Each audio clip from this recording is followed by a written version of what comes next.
함께하며 여러분의 내일을 응원합니다. 성공을 부르는 좋은 습관, 성공예감 이대호입니다.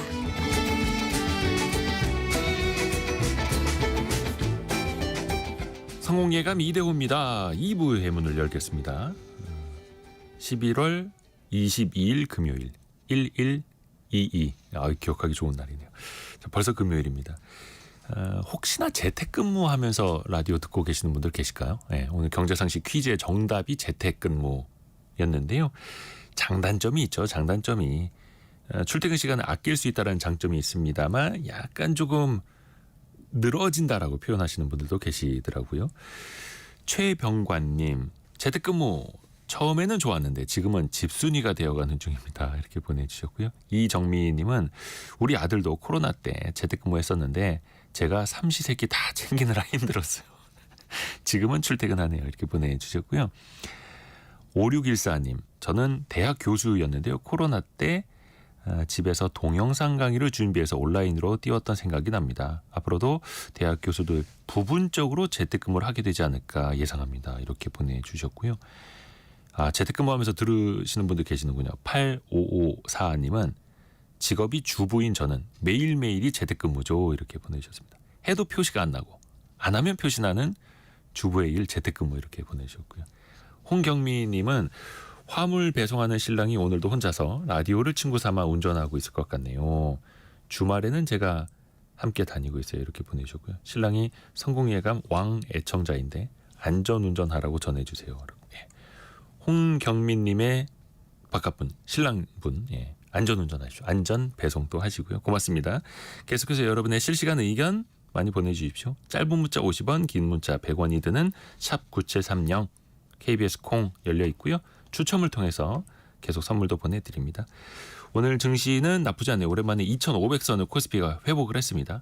1.07% 오른 2,507 가리키고 있고요. 코스닥은 0.7% 오른 685.5 가리키고 있습니다. 시가총액 상위 종목들을 보면 삼성전자는 56,600원 선 강보합 정도고요. 하이닉스가 오랜만에 3% 이상 반등하면서 17만 4천 원까지 회복을 했습니다.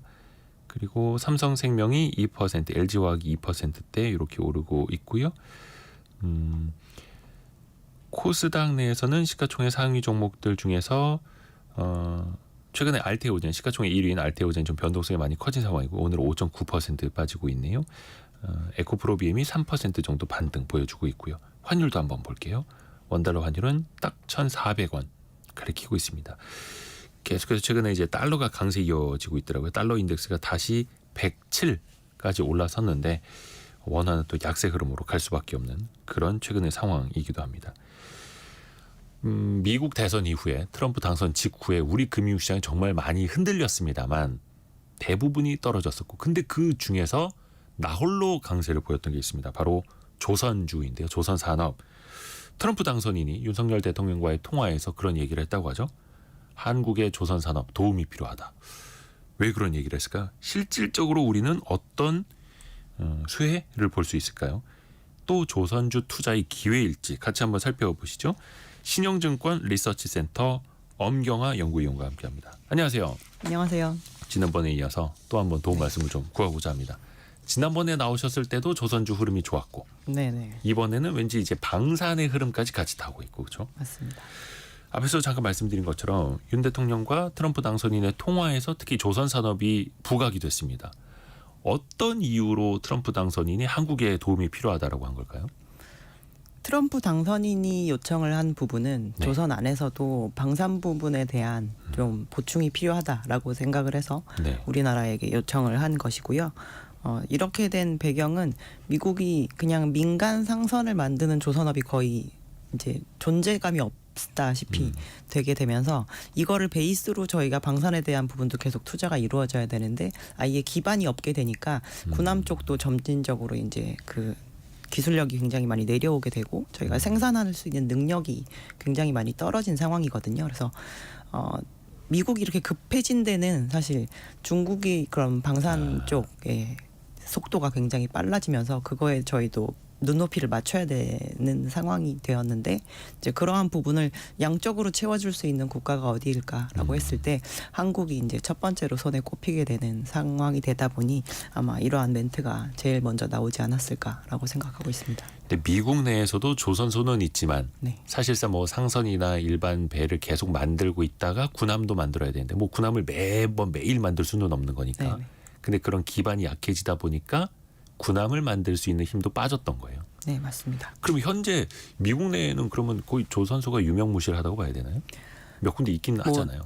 심지어 군대 수로 치면 오히려 우리나라보다 많을 수도 있을 만한 상황인데요. 네. 21군데 정도 남아있는 상태고 군함 전용 야드는 한 3군데 정도 남아있는데요. 이게 과거에 어느 정도 수준이었다가 줄은 거냐면 민간 조선 업체들이 한 400군데 넘게 있었다가 그게 줄고 줄어서 이 정도 수준이고 지금 이 야드들을 잘 들어가서 들여다보면 수주잔고라고 해서 저희가 아직 안 만든 배 네. 막 이런 게 하나? 막 요 정도 있는 그런 야드들이 되게 수두룩한 상황입니다. 그냥 조선소라는 명맥만 유지하고 있는 거네요. 그런 상황이고요. 이제 굉장히 설비가 노후화되었고 그나마 이제 군함을 위주로 만드는 회사들도 이제 군함만 만들다 보니까 저희가 항상 그 회사들이 많은 이익을 벌 수 있을 만큼의 발주량이 안 나올 수도 있는 거잖아요. 네네네. 너무 특정한 그 제품을 만들고 있기 때문에 그래서 점점 통폐합되어서 지금 이제 3군데 업체가 남아 있는데 그 업체들도 거의 하나의 그룹 산하에 이렇게 남아 있는 형태로 지금 유지를 하고 있는 상태입니다. 그러게요. 근데 그러면은 미국 조선업은 어쩌다가 이렇게까지 쇠락이 된 거예요? 미국은 이제 해상물동량을 많이 필요로 하는 그런 화주 입장이긴 한데요. 네. 시장에다가 계속 저희가 배가 필요하니까 배를 만들어 주십시오라고 요구할 수 있는 선주사의 기능이 거의 없는 나라에 해당이 됩니다. 미국에서 좀 유명한 해운사 떠오르는 데 있어요? 거의 유럽 쪽에 많죠. 해운사는. 맞습니다. 네. 그래서 네.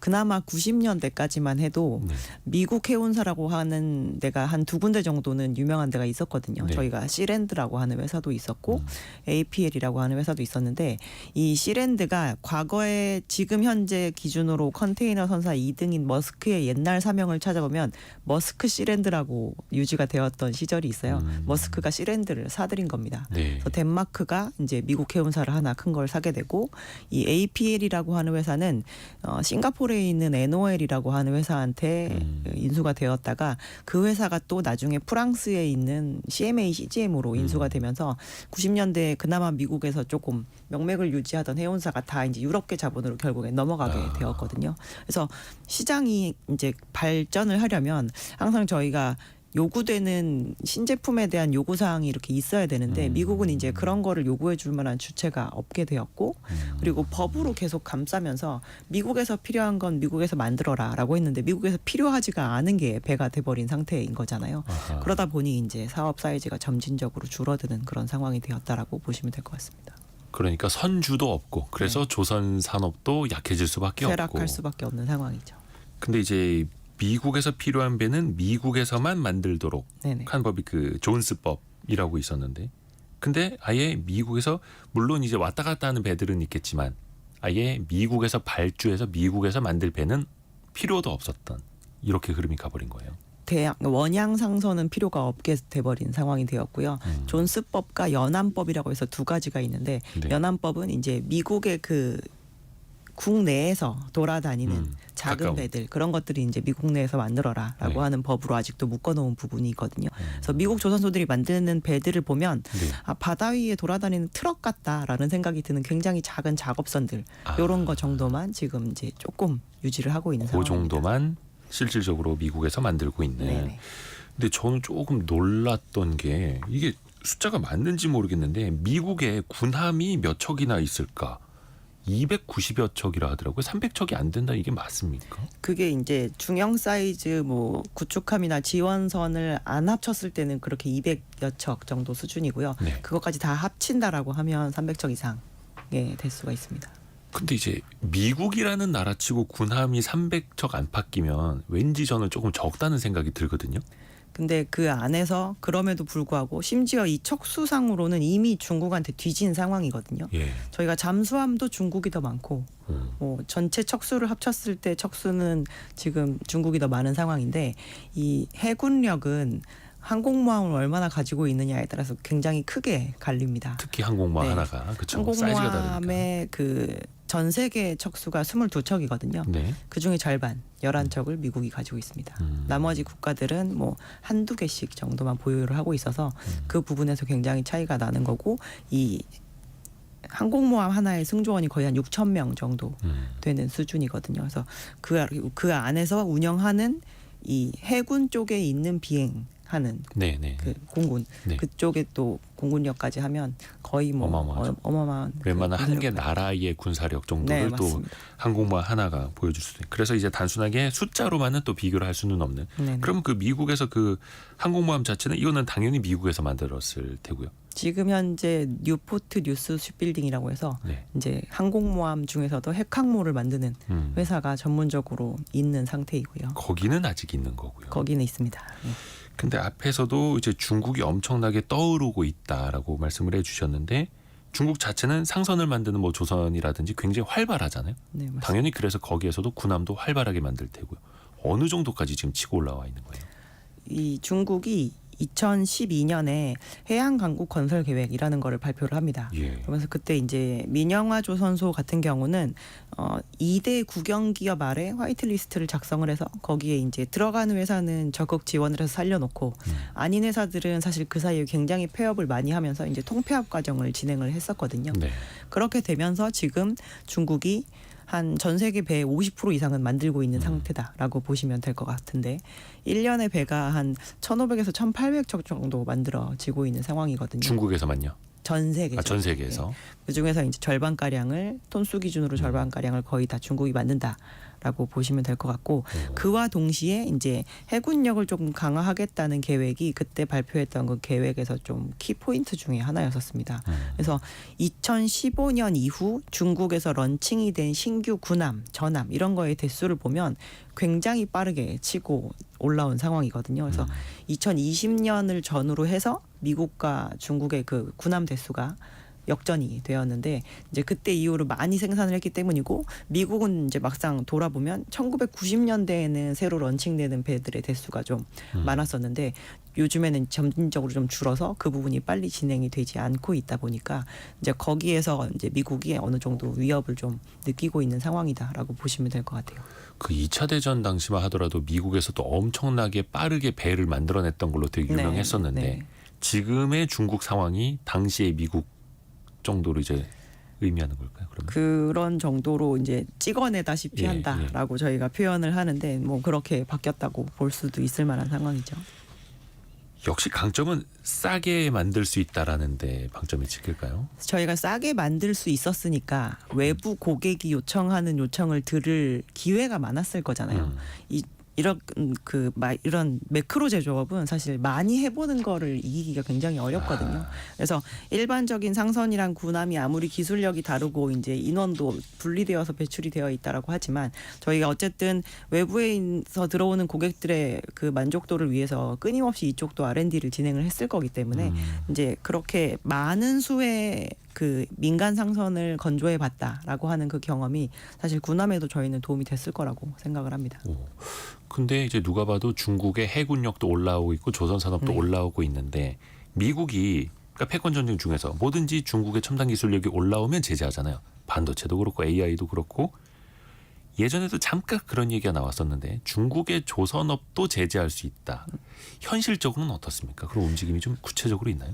올해 상반기에 이제 그 미국에 있는 철강 비즈니스를 하는 그런 단체가 네. 이 중국의 조선업을 좀 제재해야 된다 막 이런 얘기를 했었거든요. 예. 근데 이야기를 한들 이거를 제재할 수 있는 주체가 없잖아요. 저희가 뭔가 저 나라에서 생산을 하고 있는 제품을 우리가 안 갖다 써야지라고 해야 제지가 되는 건데 네. 지금 미국이 현실적으로 중국에서 만드는 큰 배들을 사다가 쓰고 있는 게 전혀 아니기 때문에 예. 이 이야기를 한다고 하면 미국에다가 이제 뭔가 그 물건을 배달을 해서 주는 유럽의 선주들과 아시아권에 있는 선주들이 과연 미국만을 위해서 그럼 중국적 선수에 발주 안 하고 다른 데 할게요라고 돌아설까요? 그거는 저희가 봤을 땐 쉽지 않아요.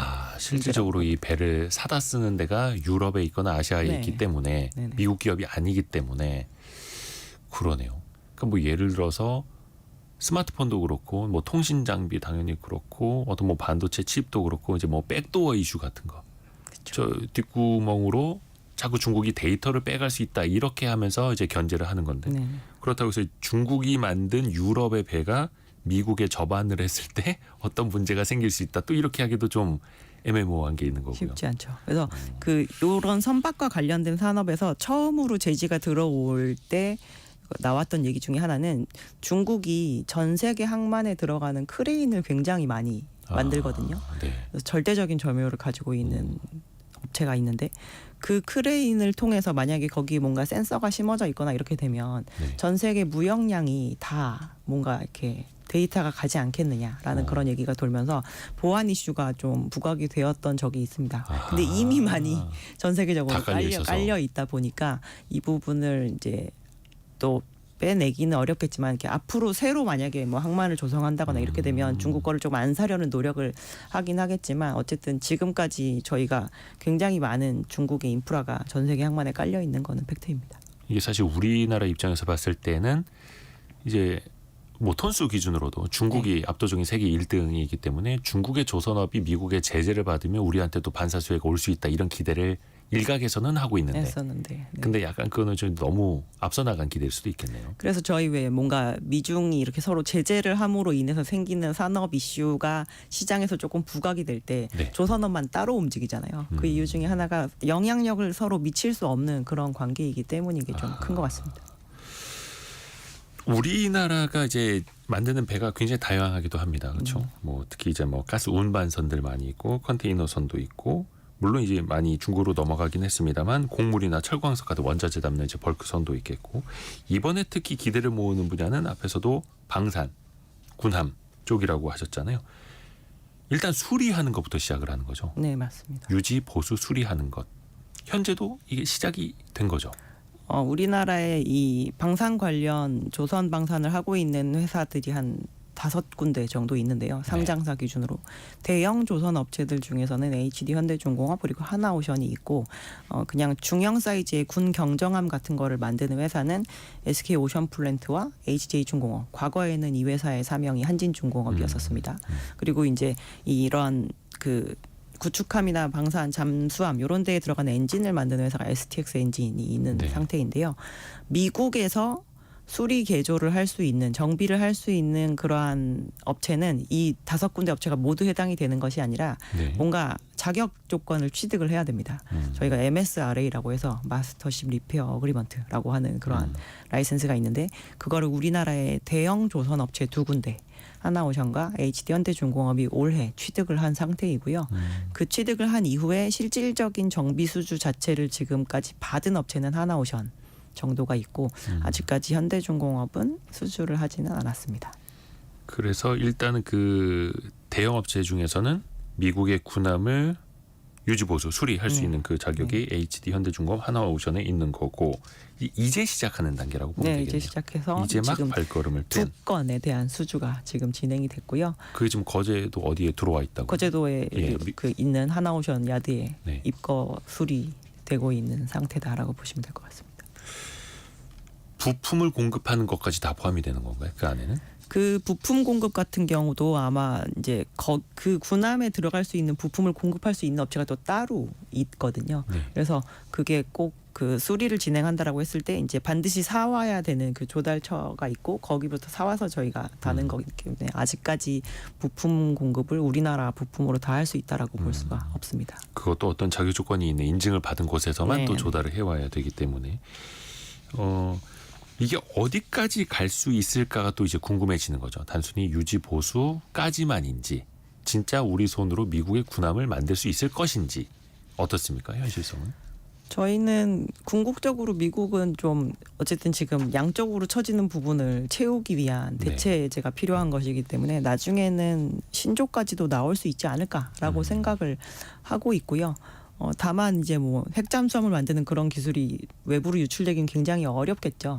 근데 지금 미국의 이 군함을 만드는 제조 역량이나 수리 개조를 하는 역량이 자꾸 줄고 있는 이유 중에 하나가 군함만 만드는 사업을 진행을 하면 사실 그 사업장이 계속 성장하기가 조금 어렵습니다. 특히 미국의 군함만 미국 안에서 만들고 있으면 그 사업장들이 유지가 되기가 굉장히 어려울 거잖아요. 왜냐하면 우리나라에서도 우리나라 군에 필요한 그 해군력 보강을 위한 그 무기들을 만드는 사업을 보면 막 매출이 지속적으로 상승하고 굉장히 이익이 많이 남고 막 이렇지가 않거든요. 네네. 근데 국내 조선 업체들 같은 경우는 생각해 보시면 그 조선 방산도 진행하면서 다른 쪽에서 민간 사업을 하고 있기 때문에 네. 이 사업을 유지를 하기 위한 다른 덩어리 훨씬 크기 때문에 저희가 이 수익성이나 막 이런 변동성에 좀 취약하지 않을 수가 있는데 미국에서 미국 군함만 만들고 있는 회사들은 제가 지금까지 계속 통폐합돼서 줄어가지고 이제 세 군데 남았다고 말씀을 드렸잖아요.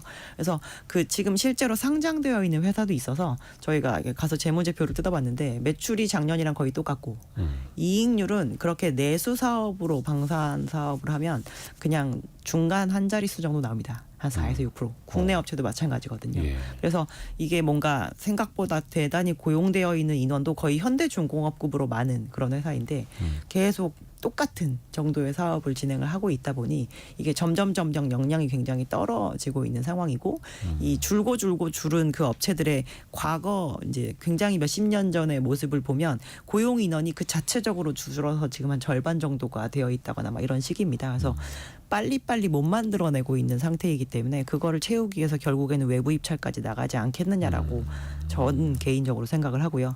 그러기 위해서는 뭔가 개정도 실제로 이루어져야 되는 부분이 있겠죠. 아무래도. 미국의 법 개정까지요. 네, 법 개정이 있어야 되지 않을까. 그러니까 실질적으로 미국의 조선소는 특히 이제 군함을 만드는 조선소는 명맥만 유지를 하고 있는 셈인 거고요. 네. 그러면은 이제 트럼프 당선인 입장에서는 다시 미국 조선소를 위대하게 만들어 보겠다라고 펼치는 것과 우방 국가인 한국 쪽에 기회를 주는 것을 이 후자를 택하는 게 더 효율적이라고 보는 걸까요? 그러면? 이게 왜냐하면 굉장히 큰 장치 사업이잖아요. 네. 그래서 지금 미국에 있는 야드들의 그 노후화된 정도가 굉장히 심각하다고 하더라고요. 그래서 미국에서 자꾸 이렇게 잡음이 나오는 것 중에 하나가 올해 이제 상반기에 의회에서 얘기가 되기도 했었는데 수리를 군함을 보내면 제 시간에 나오는 비율이 한 36% 정도밖에 안 된다고 하더라고요. 그러니까 너무 설비도 노후화됐는데 근무하는 인력들도 지금까지 꾸준하게 계속 그걸 만들고 수리하고 했었어야지 이제 유지가 되는데 네. 그 부분이 점점 안 되고 있는 상황인 겁니다. 그래서 거기에다 아마 다시 설비 투자를 진행을 하려면 만만치 않은 돈이 들어가게 될 것이라 가성비가 나오게 될지 잘 모르겠네요. 네. 그래서 한국 조선 산업에 한국 조선 기술에 또 도움이 필요한 거고요. 미국 입장에서 봤을 때. 근데 그 아까 거제도에도 미국 군함 들어와 있다고 말씀해 주셨는데 수리는 그럼 이제 우리나라 땅에서도 아니 바다군요. 바는 바다. 도크 해서 가능한 건데 새롭게 배를 만든다면 네. 이게 우리나라에서 거제도에서 가능할까요? 아니면 미국에서만 가능할까요? 일단 지금 현재 법상으로는 안 됩니다. 뭔가 예외 조항이 생기거나 막 이렇게 돼야 되는데 실제로 우리나라가 이번에 이렇게 입거 수리를 진행을 하게 되기 이전에 네. 일본에서는 일본에 주둔하는 미 군함에 대한 수리를 진행을 하거든요. 네. 근데 그 이전에도 이제 예외 조항 같은 거를 넣어서 네. 그쪽에서 수리 개조를 하는 부분은 된다라고 이제 바뀌는 부분이 있어서 그렇게 된 거고 그 조금씩 이전까지는 예외 조항을 어렵습니다. 줘서 네. 그래서 우리나라 들어와서도 조금 수리를 할 수 있는 거고 네네. 현재까지는 신조 새로운 군함을 만들려면 미국 가서 해야 되는 거예요. 미국에서 그 만들고 있는 그 전문 업체들이 이제 만들었어야 되는 거예요. 지금까지. 그래서 최근에 우리나라 한 대기업이 미국의 조선소를 인수하기도 했잖아요. 필리 조선소를 네. 하나오션이 인수했습니다.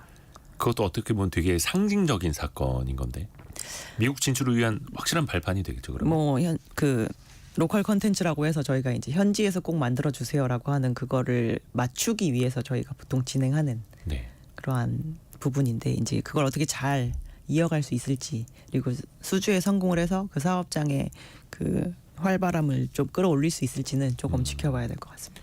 그러면 어찌됐든 간에 한화가 미국의 필리 조선소를 인수했기 때문에 미국에서 신조하는 것까지는 가능한데 근데 또 미국 입장에서 보면은 외국 자본 아닙니까? 외국 기업이 최대 주주고. 그렇죠.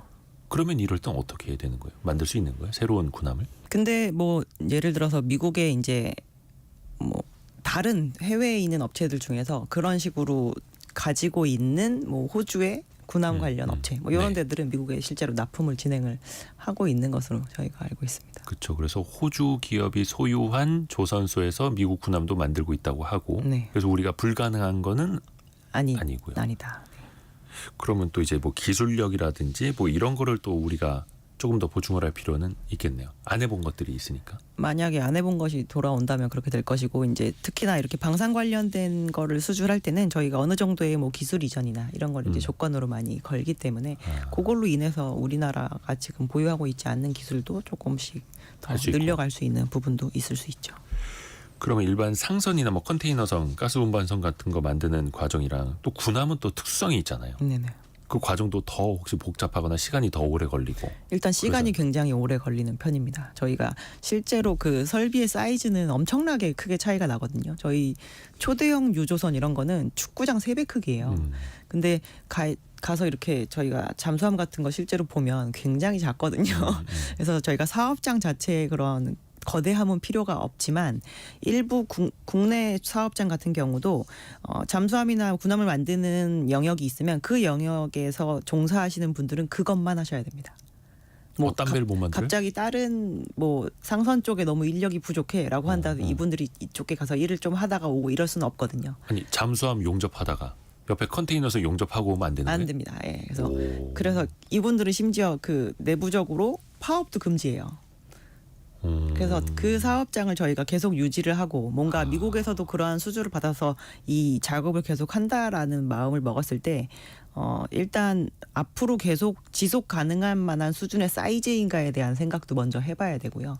그래서 그거에 대한 투자를 저희가 진행을 하면 이 투자한 거 대비해서 유지가 가능하고 더 키울 수 있느냐에 대한 생각도 하면서 시작을 해야 됩니다. 그리고 군함은 이제 저희가 일반 상선은 실제로 이거를 발주할까 말까를 선주들이 고민하는 기간 한 6개월 이내. 그리고 실제로 발주를 해서 배 자체가 만들어지는 데는 한 12개월 내외. 하지만 그 도크의 스케줄이 있기 때문에 저희가 보통 한 3년 뒤에 배를 받게 되는 건데 그 정도도 굉장히 길다고 저희가 생각을 하잖아요. 장기 수주 산업이라고 생각을 하는데 군함은 막 8년, 10년 막 이렇습니다. 예.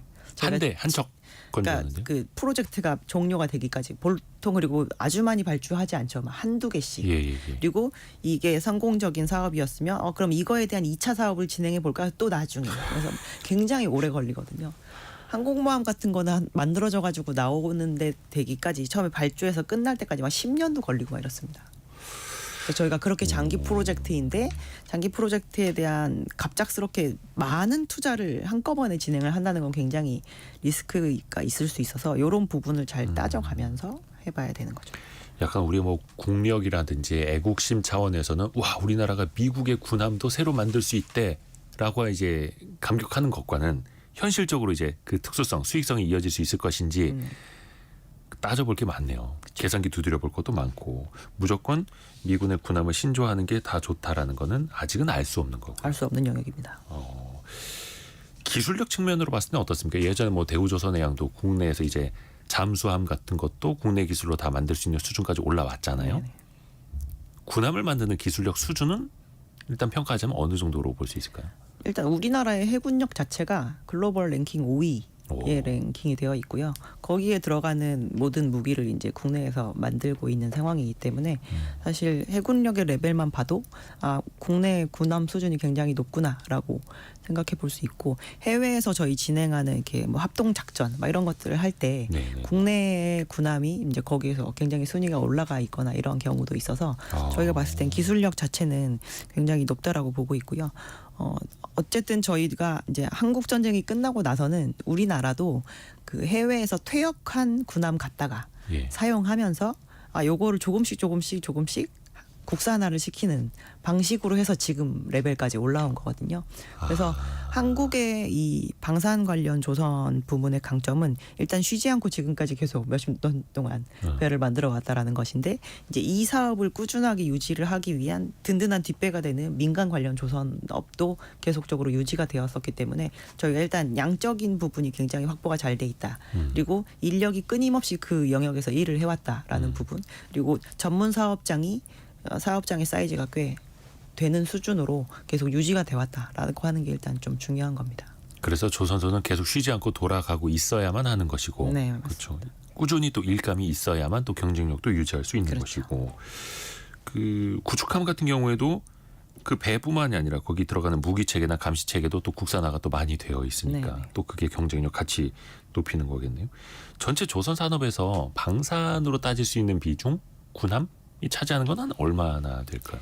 이 대형 조선업체 두 군데가 예. 전체 매출 중에서 한 10에서 15% 정도만 방산을 지금 진행하고 있다고 보시면 될 것 같아요. 한 10, 높지는 않네요. 10조 매출 정도 하면 1조 정도가 이제 특수선 매출에 해당이 되는 부분인데, 생각을 해보시면 저희가 방위산업청이 이 두 개 업체의 방산 부분 잘 돌아가라고 막 그때 맞춰서 발주해주지 않을 거잖아요. 저희가 예산을 그 집행해야 되는 시기가 있고, 그렇죠. 그래서 보면 어느 시기에는 특수선 사업부 매출이 또 많이 몇천억 수준으로 줄어 있는 기간도 있고, 또 뭔가 큰 수주를 진행을 하게 되면 또 그걸로 인해서 또 늘어나기도 하는데, 그러다 보니 내수로만 진행하는 방산에서는 저희가 큰 수익이 난 적이 없고, 저희가 그 사업을 진행한다라고 해서 기업의 가치를 책정할 때 조금 더 얹어주는 부분도 지금까지는 이제 없었던 거죠. 아하. 근데 지금 이제 다른 쪽, 뭐 지상방산이나 이런 데서도 많이 부각되고 있는 게, 이제 K방산이 부각되는 이유 중에 하나가 아하.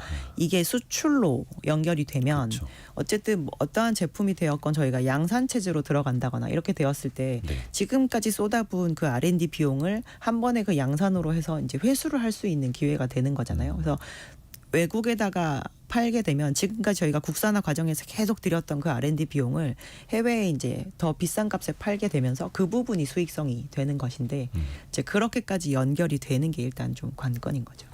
그래서 내수 혹은 방사청 물량으로 명맥을 유지하고 수출을 통해서 수익성을 높이고, 네. 이게 굉장히 선순환. 그렇게 선순환으로 되어야 저희가 이 부분에 있어서 이제 그렇다면 이 정도의 밸류를 줄 수 있겠다라는 생각을 해보는 쪽으로 생각을 좀 넓힐 수가 있죠.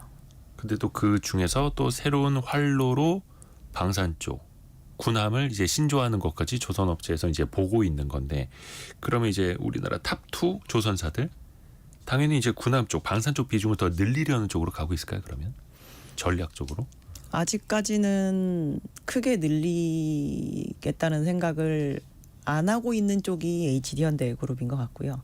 하나오션 같은 경우는 저희가 이제 하나그룹에 편입이 되고 나서 뭔가 중장기 로드맵을 발표를 한 적이 있는데, 네. 향후에 성장성이 나오는 부분을 전부 방산에 포커스를 맞춰 놓은 것으로 양쪽 회사가 조금 다른 모습을 그러니까 보이고 있는 상황입니다. 한화그룹이 대우조선해양을 인수한 다음에 네네. 방산 쪽을 좀 더 키우겠다. 네. 원체 또 대우조선해양이 그쪽을 많이 했었고, 그래서 HD현대중공업그룹도 미국 조선소를 인수한다 만다 뭐 이런 이야기 계속 나왔었잖아요. 인수 더 추진하겠다 뭐 이랬다가도. 근데 뭐 MRO 사업을 진행을 하는 것이 이제 처음부터 반드시 수익성이 나올 것이냐, 그리고 현지의 지금 사업장들이 굉장히 노후화되었는데 그거를 꼭 인수를 하는 형태로 진행을 해야 되는 게 맞을 것인가, 이거에 대해서 좀 고민하고 있는 것 같습니다. 최경미님이 엄경아 연구원님 말씀을 너무 차분하게 잘하십니다라고. 감사합니다. 이 유튜브계에서는 이제 조선의 공모로 통하고 있는 조선업의 공모. 그래서 요거는 이제 방산 쪽에서 우리 조선업체들이 실질적으로 이제 어떤 매출을 일으키는지는 조금 더 시간을 많이 갖고 지켜봐야겠네요. 이거는. 네, 맞습니다. 미국 쪽 이제 정책도 변화가 돼야 되는 거고. 기다리는 시간이 되게 긴 산업이거든요.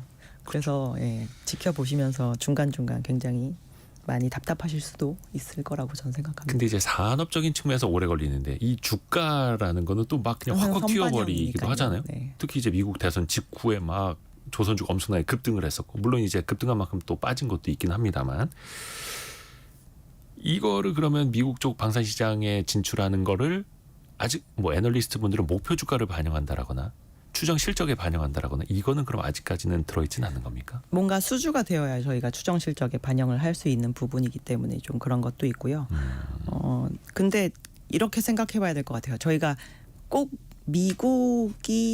미국에서의 수주를 안 받는다고 하더라도 네. 이게 이제 지금까지의 내수 조선방산에서 수출 조선방산으로 전환이 되는 부분이 이제 미국으로 인해서 그게 이제 건드려지기 시작을 한다라고 하면 저희는 그 부분에 대해서는 이제 밸류에 반영을 하기 시작해야 된다라고 생각을 하거든요. 그래서 이 꼭 미국에서 이제 방산을 만약에 하겠다라고 얘기를 할 때 조선업체의 가치에서 제일 중요한 것 중에 하나는 시간 가치입니다. 저희가 만약에 이제 LNG 캐리어도 생각을 해보면 네. 카타르가 시장에다가 나 100척 발주할 거야라고 예고를 하니까 네. 다른 LNG를 발주할 선주들이 그러면 카타르가 저 26년 인도분 다 잡아먹고 나면 내 배는 누가 만들어 이러면서 막 발주를 하는 걸로 인해서 시장에서 더 이렇게 붐업이 되잖아요. 우리 거 먼저 만들어 주세요. 이렇게. 네, 그렇게 되면서 나오는 게 있는데 요즘에 미국도 이제 돌아다니다가 결국 한국이랑 일본을 많이 바라보고 있는 상태이지만 다른 나라들도 요즘에 해군력 보강을 위해서 그러한 입찰건들이 지금 시장에서 쏙쏙들이 나오고 있는 상황이거든요. 그래서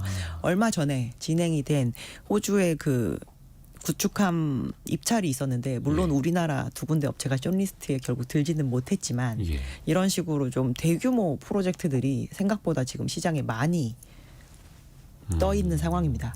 그래서 이 미국에서 직접적으로 수주를 하는 것도 굉장히 도움이 될 수가 있는데 여기가 시장에다가 일단 큰 울림을 하나 줬다라는 것만으로 인해서 다른 나라들의 그 해군력 보강을 위한 움직임이 조금 빨라질 수 있는 부분 저희는 요거는 좀 의미가 있다라고 생각을 합니다. 근데 어떻게 보면 이제 막 문을 두드리기 시작한 것 같네요. 호주에도 우리가 그 전차 산업 시작한 것도 굉장히 오래됐잖아요. 네, 그것도 맞습니다. 대내만에 하다가 이제 막 성과를 내고 있는 거고 군함 측면에서는 미국이 한국한테 맡겨? 미국의 군함을 한국이 만들어? 이러면 또 이제 유럽이 됐든 다른 나라들도 네. 우리나라로 또 먼저 찾아올 수도 있는 거고요. 그래서 요즘에 남미, 뭐 유럽 이런 데서도 되게 큰 입찰건이 다 대기를 하고 있는 상황이라서요. 내년에는 뉴스를 좀 많이 확인하실 수 있지 않을까라고 보고 있습니다. 그럼 이제 한국 조선소도 한번 입찰해 보세요. 막 이런 식으로요. 이미 이제 참여를 하고 있는 상태이고 지속적으로 계속 출장 가시느라 바쁘시더라고요. 그 해당자분들이. 그래서 그런 것이 이제 내년에는 뭔가 실현되는 부분을 많이 확인하실 수 있지 않을까. 근데 그러면은 뭐 남미가 됐든 유럽이 됐든 다른 나라의 군함은 또 우리나라 조선소에서 만들어서 보내는 거고요. 네네. 이건 또 나라마다 법이 다를 테니까요. 네. 인도네시아에 실제로 저희가 납품했던 사례도 있고요. 네. 엄경화 연구위원을 저희가 몇 달 전에도 한번 모신 적이 있습니다만 조선산업이 수주도 이제 꾸준히 들어오고 있고 그게 또 뭐 한 2년 전쯤 물량부터 지금 막 실적에 또 반영이 되고 있잖아요. 네네. 올해 실적은 어떻습니까? 그 좋은 게 좀 들어오고 있나요? 많이 반영이 되고 있나요? 저희가 이제 작년까지가 그리고 올해 한 상반기 초반까지가 그 성과가 막 오르기 직전에 받았던 그 수많은 저가 수주라고 얘기되는 물량들을 그 뽑아내는 시기였었고요. 그래서 올해 2분기 정도부터 조선 업체들이 실적이 눈에 띄게 좋아지기 시작을 했습니다. 그래서 네. 개별 업체들 영업이익률이 막 5% 정도로 뛰어오른다거나 작년에는 막 연간으로 적자거나 소폭 흑자라서 막 0.1% 0.2%여가지고 눈에도 잘 보이지 않는 그런 실적이었었는데 올해는 이제 본격적으로 실적이 나오고 있는 상황이고 이게 이제 뭐 22년, 23년 정도의 수주한 일부 물량들이 이제 막 건조되기 시작했기 때문입니다. 그래서 내년 내후년에 얼마나 숫자가 좀 좋아질까에 대한 기대감을 지금 많이 가질 수 있을 만한 상황이 되었고요. 수주 잔고도 굉장히 길게 지금 많이 보유를 하고 있습니다. 그러니까 그래서 이제 정재헌님도 조선주 투자에 대해서 이제 물어보셨는데 이게 조선주 투자가 어려운 게 항상 네. 수주도 꾸준히 쌓여 있어야 되겠고 그게 또 실적으로 찍히기까지 한 2년 정도의 시간이 또 들고 네. 또 그게 실적으로 찍히는 시간에 또 수주도 계속해서 들어와 줘야 투자 심리도 유지가 되고 네. 이래서 되게 어려웠던 거잖아요. 그러면 지금은 그 어느 정도에 와 있는 거예요? 저희는 만약에 이제 사이클의 진행 상황이 어느 정도냐라고 했으면 한 60% 이상은 와 있는 상황이다라고 생각을 하고 있고요. 수주가 굉장히 좋아서 주가가 오르는 시기도 있고 조선 업체들은 그게 실적으로 실현이 될 때도 사실 주가 밸류에이션이 굉장히 많이 올라가는 편입니다. 근데 과거에는 그게 굉장히 단기간에 끝났던 게 2007년에 불같은 수주가 나와서 2007년. 네. 주가가 이제 막 불기둥을 그렇죠. 상승하면서 올라갔다가 그게 이제 실적으로 실현이 됐던 시기가 2010년이었었거든요. 근데 조선 업체들이 아까 말씀하신 것 중에 안정적으로 수주를 계속 쌓고 있다는 말씀을 하셨지만 과거에는 저희가 안정적으로 쌓고 있던 적이 없어요. 굉장히 많이 물밀듯이 들어와서 그걸 다 받아서 창고에 넣어놨는데 이 계약을 진행을 했던 상대방들이 너무 갑자기 재무적으로 안 좋아져서 창고에서 물밀듯이 빠져나가셨거든요. 예. 그래서 주가가 그때는 막 급등했다가 급락하는 상황인데 요번 사이클은 일단은 공급자들이 흥분을 하지 않잖아요. 저희가 예전에는 조선소들이 한국에 조선소가 얼마나 많았는지 아십니까? 그냥 배 일부를 만들던 모든 블록 업체들이 다 조선소로 전환을 하면서 한국의 조선소가 이제 수십 군데였었거든요. 근데 그런 업체들한테까지 발주가 가는 시기는 정말 호황일 때지, 정말 불황기가 되면 이제 수주가 싹 말라버리는데 그렇게 되면서 2009년 이제 리만 사태 나고 나서부터는 이제 굉장히 많이 없어지게 예. 되었고, 요즘 저희가 지금까지 조선을 영위를 하고 있는 대형 조선 업체들한테 좀 도크 더 늘리실 거예요? 사람 더 뽑으실 거예요? 이렇게 여쭤보면 별로 고려하지 않고 있으신 상태인 것 같습니다. 좀 보수적으로 할 수밖에 없는. 네, 그래서 시장이 이제 공급이 딱 제한적으로 걸려 있는 상태에서 수요가 나오게 되는데, 지금 수요의 행태는 2007년에는 굉장히 높고 굉장히 금방 낮아졌지만 지금 계속 꾸준하게 어느 정도 이 공급선보다 조금 많은 양을 4년째 지금 유지를 하고 있는 상황이거든요. 그래서 오히려 이렇게 쌓여 있는 기간이 길어짐으로 인해서 사이클의 지속성은 저희는 좀 높지 않을까라고 생각을 합니다. 과거보다 좀 더 길어졌다. 예, 그래서 이 저희가 사이클이. 사실 지난번에 제가 출연을 했을 때도 어느 정도 사이클이 온 것 같으세요라고 했을 때 그때도 제가 아마 60%라고 말씀을 드렸던 것 같아요. 근데 그게 예. 길어지고 있어서. 근데 길어지고 있으니까 여전히 아직도 60% 선에 걸려 있는 상황이라고 볼 수가 있습니다. 그때보다 지금 주가 굉장히 많이 올랐는데도 저희 아직까지 그렇죠. 그렇게 생각을 하거든요. 그때도 아마 여쭤봤을 텐데 또 이제 중국 업체들이 또 많이 올라오고 있고 네. 중국의 공급이 늘어나면 또 우리는 또 피해를 보지 않을까? 이건 항상 이제 반복될 수밖에 없는 질문인데요. 현재는 어떻습니까? 중국은 국영업체는 계속 통폐합을 진행을 하고 있는 상황이고요. 최근에 이제 무슨 일이 있었냐면 민간 조선 업체들 중에서 두 군데가 증설을 조금 했습니다. 그래서 욕심 좀 내네, 이제 약간 그런 생각이 좀 들긴 하는데, 양찌장이라고 하는 업체와 그 뉴타임즈라고 하는 업체가 도크를 하나씩 늘렸거든요. 네. 그래서 최근에 저희가 10월 초 대비해서 지금 신조선 가격이라고 하는 선가가 아주 소폭 빠졌는데요. 그 이유 중에 하나가 이제 도크를 지으니까 거기를 빨리 뭔가로 채워 넣어야 채워야 되는 되니까. 상황이잖아요. 그럴 땐 보통 저희가 세일을 합니다. 한마디로 얘기해서 빨리 팔아야 되니까. 그래서 저희가 선가에 대해서 사실 27년에 뭔가 배가 인도 가능한 자리가 지금 없어요, 전 세계적으로. 근데 그 두 업체로 인해서 갑자기 그게 확 생겨난 거예요. 그래서 그거를 잠시 세일 판매를 하면서 지금 선가가 소폭 조정을 잠시 받은 떨어졌다. 상황이긴 한데, 이게 지금 전체 중국 조선업의 뭐 생산 캐파를 막 몇십 %씩 높이느냐 이런 정도는 되진 않습니다. 일시적일 네. 수도 있겠고 그것도 계속해서 또 지켜보겠습니다. 신영증권의 엄경아 연구위원 함께했습니다. 고맙습니다. 감사합니다. 라디오 정보센터 다녀옵니다. 대통령실이 임기 후반기 양극화 문제 해결 등 핵심 과제 해결을 위해 추가 경정 예산 편성에 나설 뜻을 내비쳤습니다. 대통령실 고위 관계자는 오늘 추경을 포함한 재정의 적극적인 역할을 배제하지 않는다며 이같이 말했습니다. 정부가 내년 추경 편성을 검토하고 있다는 일부 언론 보도와 관련해 기획재정부는 보도 설명 자료를 내고 현재 2025년 예산안은 국회에 심사 중이며 내년 추경 예산 편성을 검토하고 있지 않다고 밝혔습니다. 올해 9월 말 기준 보험회사 가계대출 잔액은 134조 4천억 원으로 6월 말보다 8천억 원 늘었습니다. 1, 2분기 감소했던 가계대출이 3분기 들어 다시 증가세로 돌아섰습니다. 국토교통부가 전세 사기 피해 사례 900여 건을 추가로 인정했습니다. 지난해 6월 관련 특별법 제정 이후 전세 사기 인정 사례는 24,668건으로 늘었습니다. 지금까지 라디오 정보센터 뉴스 정한나였습니다.